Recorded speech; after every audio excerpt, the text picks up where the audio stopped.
Good afternoon, everybody. It's 12 noon in the East Coast, and welcome to the fourth quarter webinar and the last one for 2018.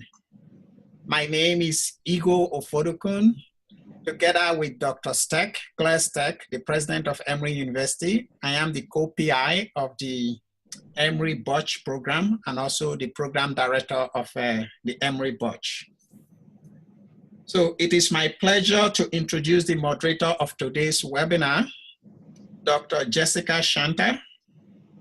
Dr. Shantha is an assistant professor of surgery at Emory University and a board-certified ophthalmologist. During her residency, Dr. Shantha became involved with research related to how Ebola virus diseases can affect survivors' vision and the eye itself, exploring the effect, exploring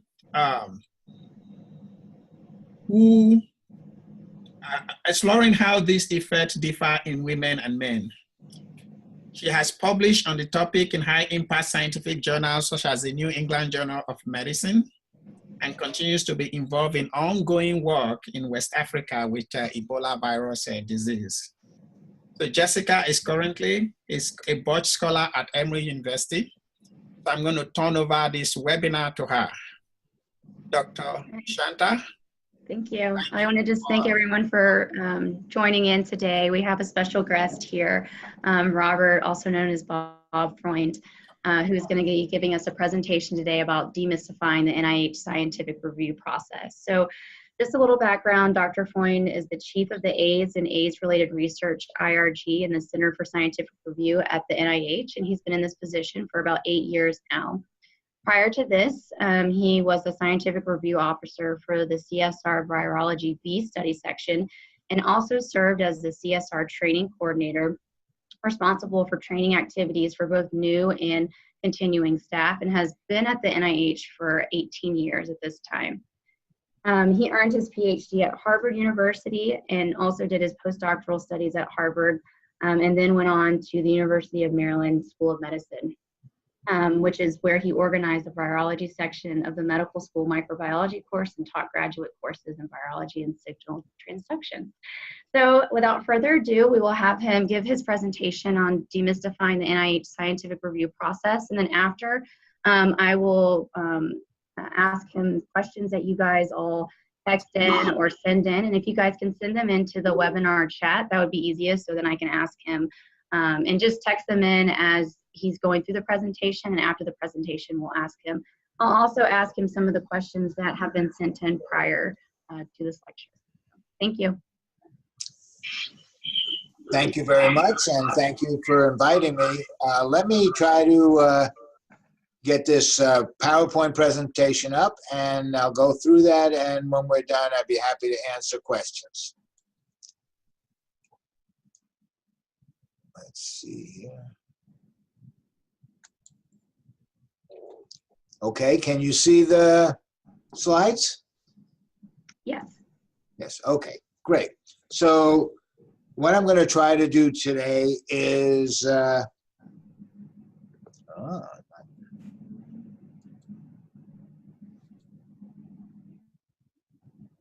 it's not working. Okay, so I'm going to try to demystify the peer review process and talk to you hopefully for about 15 minutes and try to explain some of the process.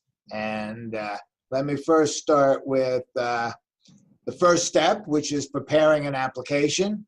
And what you need to do is decide on the funding opportunity that you're going to use. And this, if you're interested in Ks, you have to go and look and find the K that you're interested in, or if you're interested in an R01, there are also different PARs and RFAs that you might be interested in, but you should find which one you want to send and read about what is needed to qualify for it. And then, of course, they have some general funding opportunity announcements for general R01s or general R21s and Ks. Once you decide on that, you need to sit down and prepare the application. And I recommend highly that you follow the directions, read the directions and follow them carefully. And then think about preparing an organized, lucid write-up. And we'll talk more about that in a second. And once you're done, you submit it via your organizational representative, and then you can follow it in what's called the ERA Commons. And everybody needs to have an ERA Commons account to do that. So we will talk more about each of these steps. So the first thing is, what do you need to do to write a good application? So I think you need to think about a good idea with significance and impact, and one that you have passion with. Don't try to make something up to fit an RFA that you see. I think it's really important that you, especially in the beginning, to write an application that your heart and soul are in. And then you have to sit down, once you have something that is what you think is significant and has a long-term impact on the field, you should then try to think clearly about how you're going to put it together. Come up with realistic aims and timelines and how you're going to do it. If it's a 5-year award, then you have to think about what you're going to do over the 5 years. And then as important as the first part is, then you need to have a clear presentation of all the sections. And there are no more throwaway sections back. So when you write about significance, don't put this high that you're going to cure cancer. I think you need to be careful and make it clear and realistic, and think about each section as being important. And when you're all done, I think it's very important to talk to your colleagues and ask them to read your application and point out areas that are not clear. There are many people at Emory and around major universities that have had grants, who've been on grant panels, and can give you good advice about what parts are not clear. After you have written your grant and you're ready to submit, you should try to get your application to go to the right place. And there is something called an assignment request form that comes with the applications, and there you can request the institute that you think it belongs in. You can request a review panel that you think would be the best to review it in, and then identify conflicts and even suggest expertise.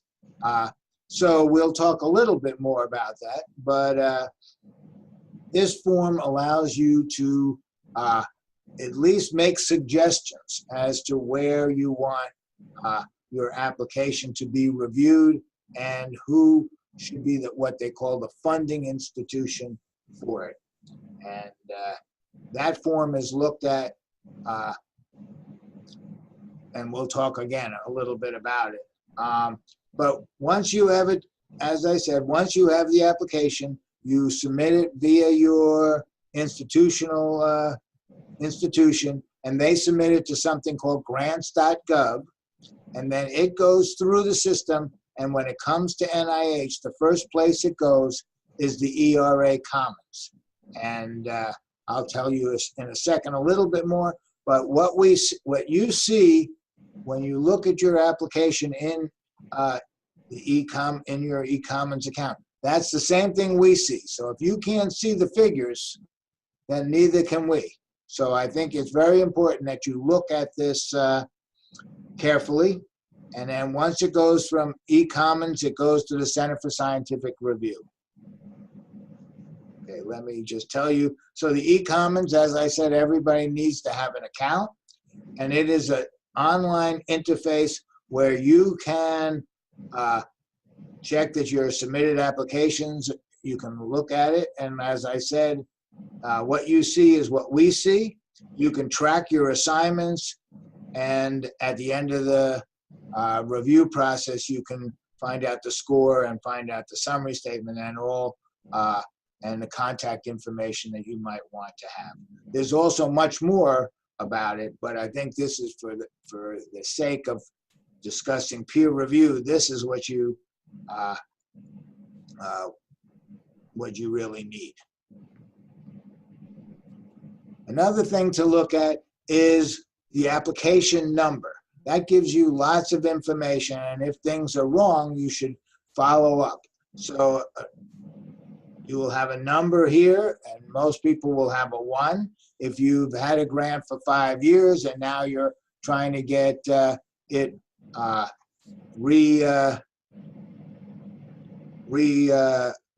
funded, it would have a 2 here. This is the type of grant that you're submitting. So if it's an R01 or an R21 or a K23, that's where you would see that.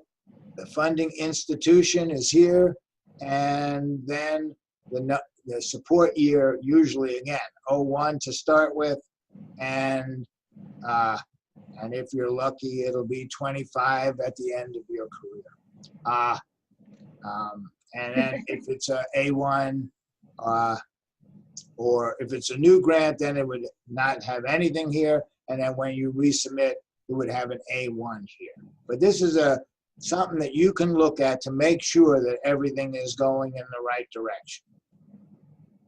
Okay, getting back to this, as I said, it goes to eCommons, then it goes to the Center for Scientific Review. And the Center for Scientific Review is made up of 2 parts.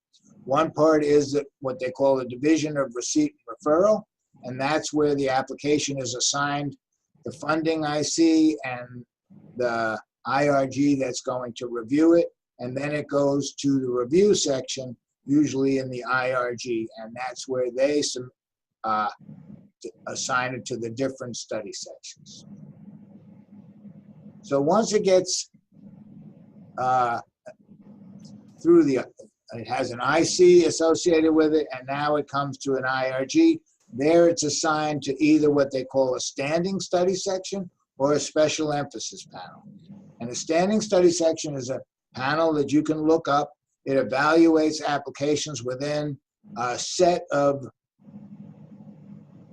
science. I mean, for instance, we have one of the HIV study sections is on comorbidities. So applications on comorbidity, HIV-associated comorbidities would all go there. And another separate one is on co-infections. If you are writing about HIV and hepatitis C, it would go there. So those are special ones.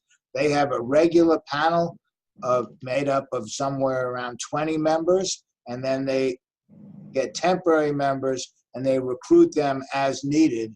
So depending on the expertise that particular round or those particular applications. And they usually review somewhere between 50 and 100 applications each round.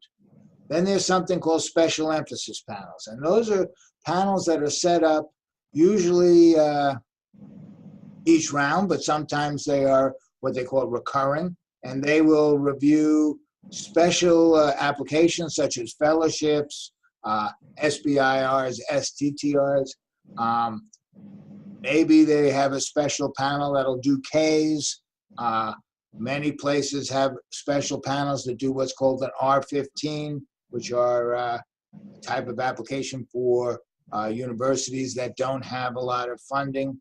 And then there are other special emphasis panels that'll do RFAs or PARs, and a third different kind, which are due to conflict of interest. So if your application has a conflict of interest with the main panel, it's put into a special, what they call a member conflict special emphasis panel. And there, in these special emphasis panels, all of the members are recruited as needed. So if your application goes to a special panel, every round we recruit new reviewers depending on which applications go there. So that's the two different types of study sections. And this is a very busy slide, but I'll try to go through it quickly. The first thing we do is recruit reviewers, and everybody wants to know who we recruit. Well, we try to find scientists who have the appropriate expertise. That's probably the most important part. We also hope that they have mature judgment, they work well with other people, they have a breadth of perspective, and of course are impartial. And then we try to have a good representation of women and scientific and minority scientists and those and some sort of geographic distribution around the country. So that's our goal, and we do the best we can trying to get these types of characteristics. When we have them, we set up what we work on first, removing a conflict of interest, and then we assign applications based on expertise so that every application has at least 3 reviewers. And then these reviewers receive their applications somewhat 4 to 6 weeks before a meeting, and they write critiques and come up with scores. And then about a week before the meeting, all the reviewers get to see all the critiques, and hopefully they read the critiques and can make and think about when they come to the meeting what they're going to say about this to support it or find or mention their problems with it, and that's at the meeting. And we'll talk again a little bit about the meeting. The other part is that we cluster certain types of applications. So as we go into the meeting, all new investigator applications for R01s are clustered. And a new investigator for an R01, first of all, new investigators only apply to R01 applications, and new investigators is anybody who has never had an R01 application before. So that many Nobel Prize winners from Europe will come over and they will be classified as new investigators. So there are many different types of new investigators. And then we also cluster what's called non-R01 applications. So R21s, R03s, Ks are all clustered separately and within a cluster of themselves. And then we set up an order of review, basically from best to worst, and that's what's given to the reviewers so that when they start the meeting, they will get to talk about them in a given order. So this is a picture of a typical study section where you have about 25 people in the room, and basically when they get together, we have decided on which we're going to discuss and which we're not going to discuss. And in most cases, it's 50% of the applications are discussed, or any application that a reviewer feels are highly meritorious. So they are discussed. When an application comes up, the reviewers who are in conflict leave the room, and then the 3 reviewers state the scores, and there's a discussion of the scientific and technical merits of the applications, basically from the 3 reviewers. And sometimes they agree, sometimes they don't, and then we open it up to the whole committee, and everybody gets to express their opinions and ask the questions so that they're comfortable at the end of the discussion with the differences, if there are differences, and the strengths and the weaknesses of the application. And then all the reviewers assign a final score, and anybody who is not in conflict gets to do that, and they score it. And then things like budget and administrative concerns are discussed next. So the main things that are, and we try to come up with an assessment of what we call overall impact. And that's what the discussion revolves around at the study section. And So a definition is an assessment of the likelihood of the project to exert a sustained, powerful influence on the research fields involved. And this is an NIH definition of impact, and every word is meant to, has been wordsmithed by many, many people, and each word is supposed to mean something. But in essence, it is a consideration of these criteria, which we'll talk about. And also we ask that they think about the scientific premise, the rigor, and the consideration of relevant biological variables. And these are important things to know and think about when you're writing your application, that you identify why you're doing the project, what is the basis of that project, and make sure that the experimental approach is rigorous, and also that you're considering relevant biological variables. And what that means is if you are using human subjects or vertebrate animals, that you've considered both sexes in your experimental approach. But the main criteria and the things that really are dictating this overall impact are the significance of the application, the investigators, the innovation, the approach, and the environment, and then the protection of human subjects, inclusion of women, minorities, and children, appropriate use of vertebrate animals, and management of biohazards. So we think about all of these things. Each of these 5 get scores, and I'll talk about that, I think, next. No, first I'm going to tell you about some of the problems that come up. And this is obvious. Some of them are obvious. Some of them need a little bit more. But if there's a lack of a new or original idea, if the rationale is questionable, if there's not enough expertise to do the methodology that's proposed, and of course, if there are questions about the approach, uncritical approach, that's one of the big questions that come up, and diffuse and unfocused research plan, and lack of sufficient detail, that's a harder one to know exactly what you want, but it should include experimental detail and also analysis of the data that comes out, and one which is two which are very important are unrealistic large amount of work. And this is a problem that many new investigators have, where they try to cram everything they've ever thought about into these grants, and really it ends up losing focus and ends up being diffuse by putting in too much and things that are not relevant to the goals that you set in the hypothesis. And then the other thing, which is a little bit harder, is you need to have some future directions. And so a lot of people, one of the comments that you hear is that they're uncertain concerning the future direction. So these experiments are all very good and they will all work, but where is it going? And so I think that's something to think about. So now getting back to the scoring, as I said, each of the 5 criteria get a score of 1 to 9, and then an overall impact score also of 1 to 9. And there's no formula.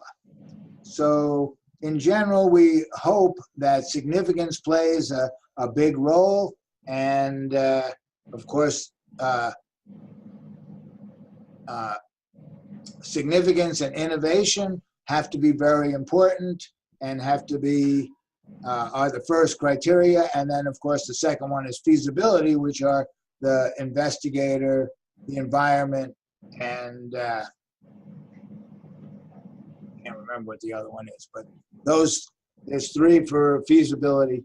In any case, all of them count, and once we get a score, we multiply it by 10, and then so you get a score somewhere between 10 and 90.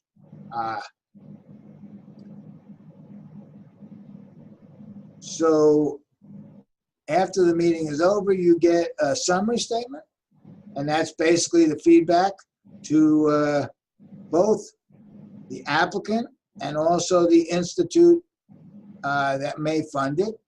And it should have the 3 critiques, or at least 3 critiques, the scores for each criterion, and then any administrative notes. And then also, if it was discussed, it has some other information, including a summary of the review discussion, and as I told you, the impact score times 10, and budget any budget recommendations that the committee made. So you can see all this when you go to your ERA Commons site and you click on review, and there you will see first where the meeting, when the meeting was, and then it'll give you your impact score and your percentile. And when you get your summary statement, it'll look something like this. And some very important parts, your program officer is on the top here, your impact score and priority and percentile is in this area. And then if there's any special considerations, it's usually down here, like early stage or new investigator. So this is what the front page of your summary statement looks like, and then it'll be followed by the critiques. So one of the questions that I thought I would answer, because I wouldn't be able to do this from the top of my head, is just to tell you about percentiles. And RO1s get percentile, and some of the other types of grants also get a percentile, but the percentile comes from the RO1s, either in a standing study section where we percentile using that as the total number of RO1s for the last, in essence, 3 rounds. So it's 1 year's worth of RO1s. It's the rank. And then sometimes you are in a special emphasis panel or a panel that is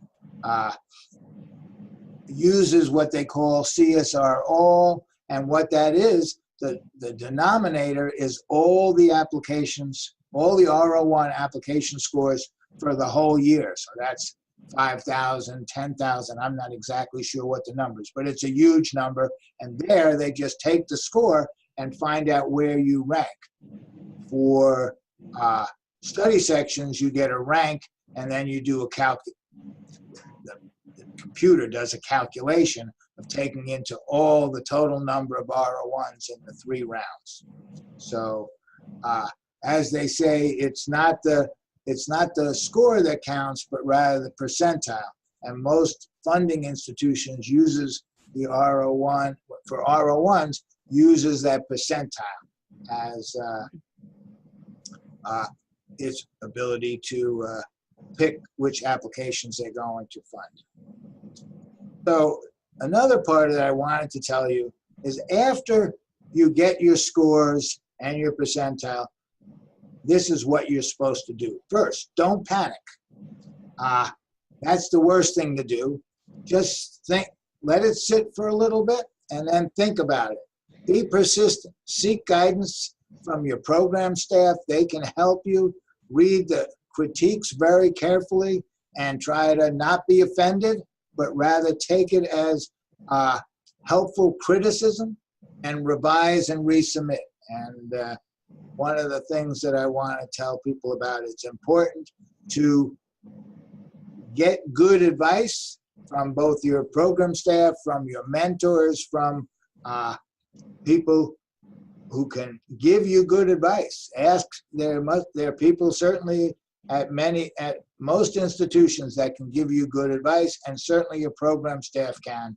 And again, do not get offended. Just read it and consider it to be good advice. Who can you ask questions? Well, you can ask always your program officer. When you're going to write your application, you can ask your program officer. You can talk to your SRO about it, or the SRO about where to submit your application. He or she might be able to give you some advice. After you submit, you can ask review questions from your scientific review officer, And then after you're done, you should talk to your program officer. And there's places to go for information, both as applicants and those. I think they'll give you the slides, and you can go to these websites for some help. One of the things that has, again, was in an attempt to try to answer the questions, one of the things is to become a reviewer. And so once you're established, you can just contact your SRO and send them your CV, and they might use you when they can. There's a volunteer group where you can send your, and they send it out to relevant people. But in the early stages, there's what they call an early career review program, and that you can join, and you need to have 2 or more years of a faculty appointment. You need to have an active independent program, and you cannot have an R01 or have served on a CSR study section before. And this puts you on a list, and that list turns out is getting longer and longer. But it is a good exercise. You get a couple applications to read, not very many, and you get to sit through a study section and see what reviewers say and do. And and that's it. So that's about what I expected, about 30 minutes. So now let me see how to figure out how to get out of. Maybe just press exit. Okay. Nope, that didn't do it. Exit. But either way, that was a really insightful and fantastic presentation and a great overview of the whole process, because I think it can be quite confusing for young investigators like myself. If you guys have questions, please definitely send them in to me. I'm going to kind of go over some of the questions that were posed before this presentation, and I'm going to try to start with where you kind of started in your presentation at the beginning. And so one theme that has come up a couple of times is, how do you sort of decide between the K and the R? And I know you mentioned looking at specific RFAs, but is there any advice you would give, you know, for early investigators between deciding between those 2 grant application processes? So the Ks and R's are quite different. Right. A K is a mentored award, and an R is a investigator-initiated award. And it really depends on where you are in your career status as to whether which one fits better. You know, a mentored award is an award to the candidate, and the candidate needs to come up with a career development plan besides a research plan, and also, well, the criteria are candidates, career development plan, research plan, mentors and consultants, and environment with an institutional commitment to the candidate. So I think that's much different than a research-initiated one. So I think it's very important that you think about where you are. The K gives you protected time, and so the institution has agreed that if you get this, it'll supposedly give you protected time. I'm not sure that's quite true on an R01. It's not guaranteed protected time, but an R01 is certainly quite different. For a K award, is there a specific timeline? Like if you're an assistant professor for X amount of years, you know, is there too many years that you kind of wait before applying for the K? Or can you, you know, if you're 10 years out, can you apply for the K? I think you can always apply for the K. The question is, do you need to be mentored? Mentorship. Right. So yeah. If you, you know, if you have an established research program going, you can't apply for a K in that area. But if you want to move into a new area, that's certainly, I've seen there's even a K award for mid-career scientists who are moving in a different direction. Okay, awesome. We have one question here, and this says, are new investigators for R01s clustered all the time? So even in response to an RFA reviewed by a special panel, are the new R01 grants clustered together? So I can't answer that for everybody, but my understanding is that CSR, the Center for Scientific Review, new investigators are always clustered unless, so we sometimes get a small group of applications and there's only 2 new investigators, we might not cluster them and just announce them. But if we have any real number, we always cluster new investigators. Okay, and then the same person asking a follow-up question, can someone submit an A1 to a parent announcement if the original submission was not funded by an RFA that is expired? Yes. Yeah, okay, all right, great. So along the lines of deciding between the K and the R grant, another question I want to ask you is, how do you know what institute to pick when you're applying for your K or R? So the institutes have missions, and it's worthwhile looking up their mission. Now, of course, there are many where there's overlap, and so you can try to make a decision, but child health does child health, and NIAID, which is allergy and infectious disease. So you should look them up, and if they have overlapping things, you can make a decision. But in general, I think it's very clear where your application ends up.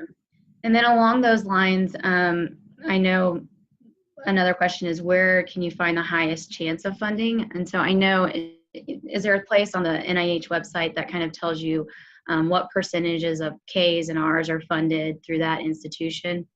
So I think some of the institutions have that. We at CSR always tell them not to do that.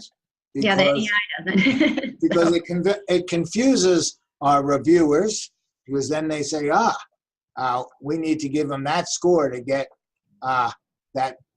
But what we're trying to do with our scoring is have a consistent scoring, irrespective of the ICs that it goes to, and the ICs, with some luck, have enough money that they can fund all good, high-impact applications. Okay, great. And then another question in terms of the consistency of scoring, how do you guys ensure that the NIH is kind of ensuring this consistency during the peer review process? I know you went kind of through the panel discussion, but are each of the 3 reviewers, do they have a specific kind of checklist or guidelines, or are they just using the specific criteria that they're scoring on? So they use their own specific, whatever, I don't know what they use, but we give them those 5 criteria and the extra ones, and we ask them to think about them, but we don't tell them a formula. So there is some variation. So if you hear all the time, well, there's some problems with the approach, but these are strong investigators and they should be able to fix that. So then they weigh the investigator a little bit more than the approach, or things like that. But every reviewer has their own opinions and they express them at the meeting. So there is no guarantee of consistency. Right, and then within that process, if you have 2 reviewers that have really highly inconsistent scores, like one person really likes your application and someone really doesn't like it, how do they address that in the review process and in the review discussion? Well, with a little luck, they express their opinions, they have an open mind, and there's an active discussion with the whole panel, and the panel makes a decision. Everybody makes their own decision, and we always hope that they're independent and listening to other people's arguments and change their minds if they hear something that convinces them. Okay, So it's more of a kind of discussion process that takes place when there's a huge disagreement. And in many cases, it doesn't get resolved. I mean, not in many cases. In some cases, it doesn't get resolved. But because it's a panel discussion, we hope that the panel members decide what they think is right. And that when you have 20 members, if you have one person who's sticking out, then it's not quite as dramatic. It gets muted. Right. Okay, that's good. One person messaged us and said, can you help me understand if I should wait for an RFA specific to my research interest or just submit a grant without an RFA? This person's confused a little bit about this process, and specifically they're interested in potentially applying for a K, but should they wait for a specific RFA or just apply for the K? So my understanding is they don't have, I mean, it won't be an RFA K, they will be an RFA for R01s or R21s. So I would apply for the K if you fall into that mentor, if you want to be, but you got to find mentors. I mean, I don't mean to try to imply that Ks are not competitive. So it's a serious doing. Right. I guess one distinction between, just so I'm clear, so for an RFA, that's going to be like for an R01, but there won't be a specific RFA for a K, like a K application. Is that correct? I don't think so. Occasionally we have a K01 for a very specific area, but it's rare. I mean, most of our Ks are candidate initiated. This is what I want to, I want to study epidemiology, and so I put this group together who are experts in epidemiology, and they're going to help me. And I'm going to take these courses, and I'm going to do this, and this is my research plan. And by the end of it, I will be fine. Okay. So I think for that attendee, maybe applying for the K is a good idea if that's specifically what you're interested in. Right. Okay, perfect. And then do you think that in terms of a number for people who are applying for Ks, in terms of publications, is there a specific number that people are looking for in the review process, or is it overall just looking for a few publications, or do you guys kind of have specific criteria for that, or is it applicant dependent? So one of the criteria are candidate, and they're looking for good candidates, and publications are important, but there's no number. I've never heard him say, well, he or she only has 2 or 3 publications. That's not enough. And there's always a little bit of argument. Should it be in this journal? Should it be in that journal? But in general, there's no specific criteria. Good candidate, things that show that you're a good, strong candidate to go forward. Okay.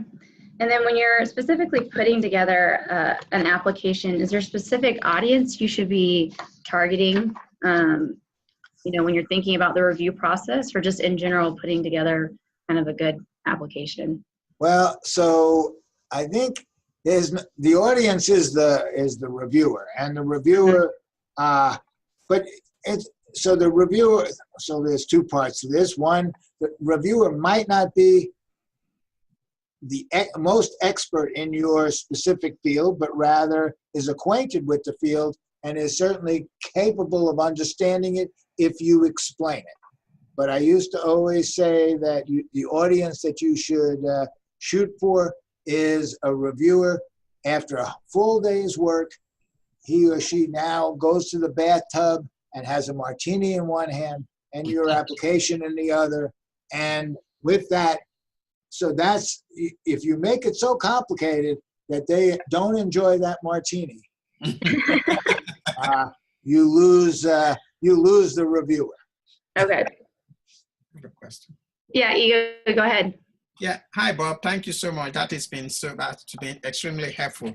Can you comment on the early stage investigator status?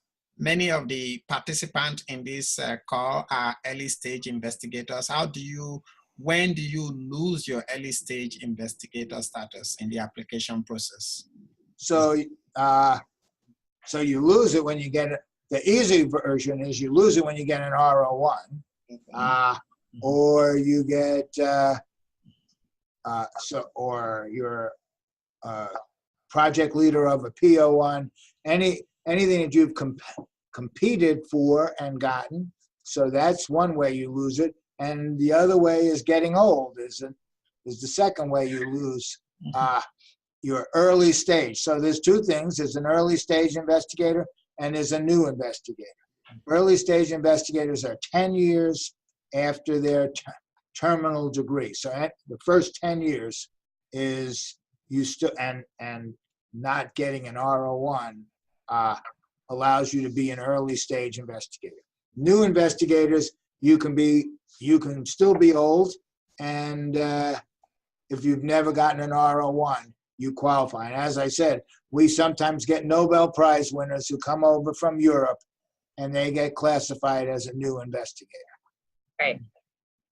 Thank you. Another question is, how much preliminary data are reviewers looking for in a K award application? I don't think they need to have preliminary data, but they certainly, when they get to the research plan, they should have certainly the premise should still be strong, and it can be probably backed by literature as well as preliminary data. But preliminary data is always nice to show that at least you can start in that area, or that your mentor has helped you in that area. But I don't know the details about Ks, and there's a number of different Ks about preliminary data. But okay. I would think there's very little needed. And then just another question.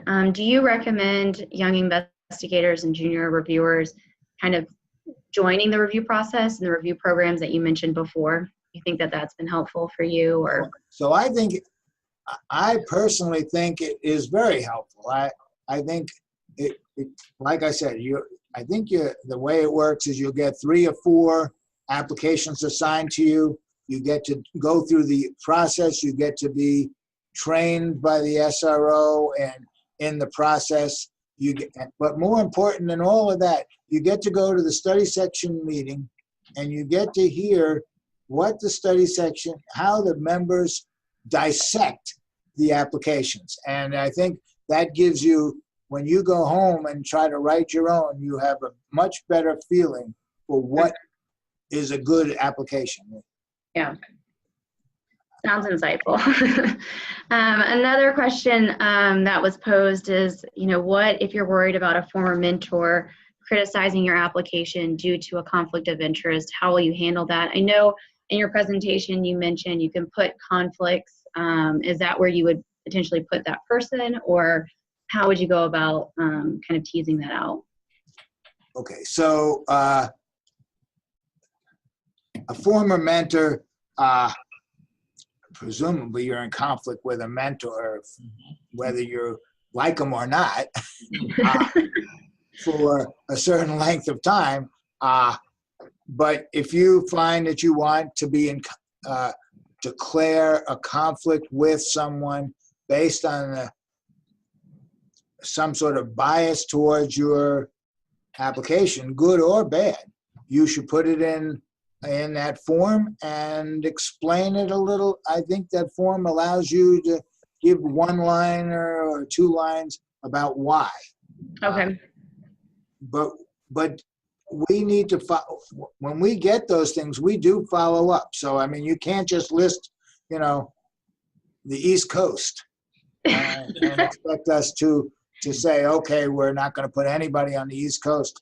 Right. So it's a serious sort of thing. It's not taken lightly, I guess, when you declare someone. And conflict of interest is a serious. We think of it seriously, and we cannot. It's not picking your reviewer. You can't pick your reviewers by putting conflicts down. Okay. Really good. Well, I guess I want to, unless anyone else has any other questions, I want to close with one last question. What have you learned by being an SRO that you wish you would have known when you were submitting your own NIH grants, and kind of what is some advice you would give to early investigators in terms of this whole process?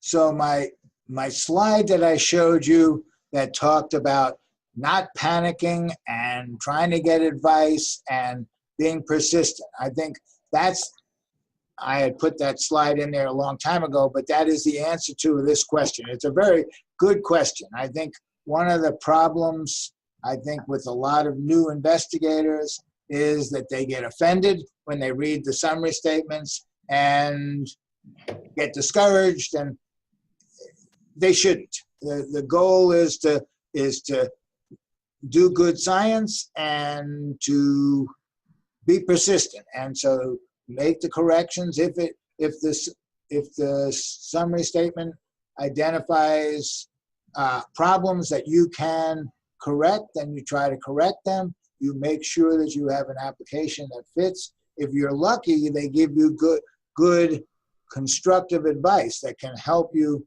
with the next one, but certainly talk to your program officer, but don't get discouraged. I think that's, if you have passion and you're in what you're doing, and what you're doing is important, then just pursue it and write. Writing is hard. Yeah, it's a skill. Writing a grant application is no easier than writing a book, I think. There's an art to it, and I think it takes some time. And again, my advice that I think I've learned by seeing applications come back and people being persistent and getting good advice from their peers and their supports and the support that NIH gives you, they get their grants and they go on to success. It's hard to get in, but it's easier once you get in.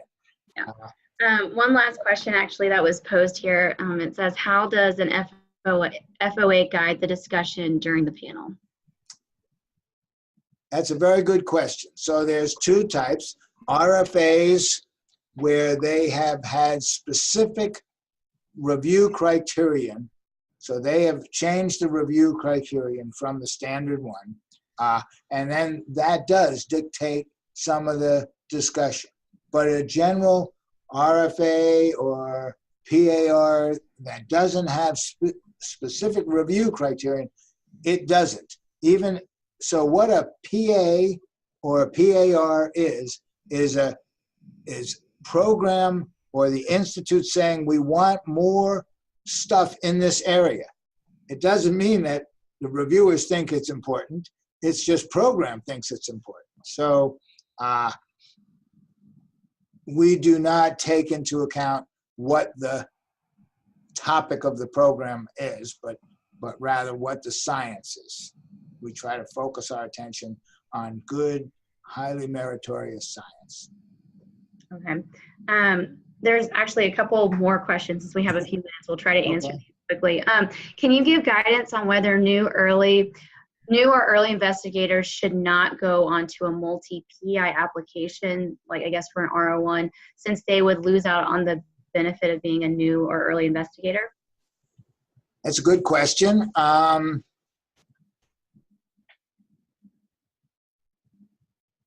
Yes and no. Yes, if that's possible, and you can make you can be the PI and have the senior people be collaborators. If you can do that, that's fine, and that helps you because in most cases, new investigators are treated funding-wise a little bit better. But if it's impossible and you still need to get the science done, then I think, as long as you get the grant, I think how you get it, in which way, is fine. But it's nice to do it on your own, and so you do get a couple percentage point advantage by being independent of senior people. Okay, and then another question is, when are you considered to be too qualified for a K award? Well, again, if you're a bona fide epidemiologist and you go in for a K award to learn epidemiologist, then you're too qualified.